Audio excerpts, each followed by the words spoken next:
अस्सलाम वालेकुम, मैं हूं मोहम्मद आसम शाकर और आप देख रहे हैं डेली हेल्थ आइडिया। कौन सी सब्जी बगैर छिले खानी चाहिए?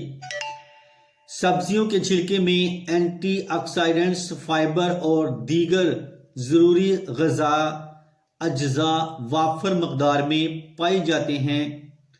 बहुत से लोग कच्ची सब्जियां भी बहुत शौक से खाते हैं। अक्सर बगैर छिलका उतारे ही सब्जियां खा लेते हैं क्योंकि इनकी नज़र में इसके छिलके में ग़िज़ाइयत ज़्यादा होती है। तो प्लीज़ मेरे इस YouTube चैनल को लाजमी सब्सक्राइब करें, लाइक करें और शेयर करें। सब्जियां सेहतमंद ग़िज़ा का लाजमी जुज़ होता है क्योंकि इनमें आपके जिस्म की मुनासिब देखभाल के हवाले से ग़िज़ाई अज्जा मौजूद होते हैं। यही नहीं बल्कि कुछ सब्जियों के छिलके इन ग़िज़ाई अज्जा का खजाना रखते हैं।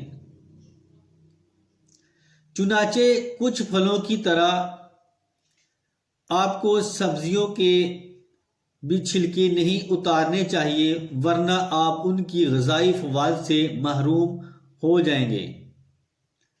सब्जियां छिलकों में अक्सर एंटीऑक्सीडेंट्स, फाइबर और दीगर ज़रूरी ग़िज़ाई अज्जा वाफर मकदार में पाए जाते हैं।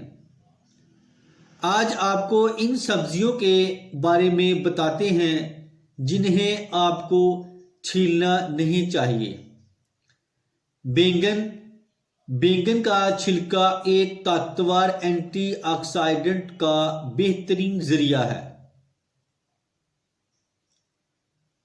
जिसे नासनीन कहा जाता है। ये दिमाग की खुलियात को ऑक्सीडेंट तनाव से बचाता है। इसमें मौजूद ग़िज़ाई फाइबर आपके हाजमे में मदद करता है और पेट भरने का एहसास देता है। आलू खाना बनाने में एक अहम जुज़ है और इसका छिलका फाइबर, विटामिन्स और मादनियात का एक भरपूर जरिया है। इसमें गोश्त के मुकाबले ज्यादा पोटाशियम होता है जो दिल की सेहत और पट्ठों के अफ़ाल के लिए जरूरी है। दरअसल आलू के छिलके में आयरन होता है जो कि सुर्ख खून के खुलियात के फंक्शन को बेहतर करने में मदद देता है। इस बात को यकीनी बनाएं कि आप खाना पकाने से पहले तमाम गंदगी को हटाने के लिए उन्हें मुनासिब तरीके से रगड़ें। तो इसके साथ ही मैं अब इजाज़त चाहता हूँ। दुआ में याद रखना और अपना खास ख्याल रखना। अस्सलाम वालेकुम।